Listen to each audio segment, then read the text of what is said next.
নাম সুমিত্রা পাল। কোয়েঞ্জাইম অনেক সাপ্লিমেন্ট খাই, কিন্তু তার মধ্যে এটা কাজ বুঝতে পারি যে কি হয় খেয়ে। তো রিসেন্ট আরও বেশি ভালো রেজাল্ট আমার। আমি এখানে একটা ম্যামকে বলছিলাম যে আমার এই দিনটা আমাদের বিছানাতে হঠাৎ করে দেখছি প্রচন্ড ব্যথা হচ্ছে, মানে এরকম মুখতে পারছি না। এবার অন্যান্য সাপ্লিমেন্ট যেগুলো খাই, যেমন গ্যানোডার্মা, গ্লুকোজামাইন, ক্যালসিয়াম, এগুলো খেয়ে কিছুই হয়নি। আমি ফ্ল্যাক্সয়েডও খেয়েছি। তারপরে এইটা ওই দুদিন আমার বন্ধ ছিল, আমি খাই কাল ওই দুদিনের মধ্যে তার লাস্ট দিন আর কি, মানে তৃতীয় দিন পরশু দিন যখন আমি খাই, খাওয়ার পরে 15 থেকে 20 মিনিট হয়েছে। তারপর দেখছি আঙুলগুলো আস্তে আস্তে এরকম মুড়তে পারছে, মানে হালকা ব্যথা আছে কিন্তু মুড়তে পারছি।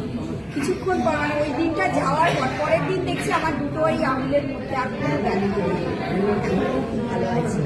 এটা আমি এখন খাচ্ছি, আজকে আমি খাইনি, তাই আমি আজকে এটা একটা খেয়েছি।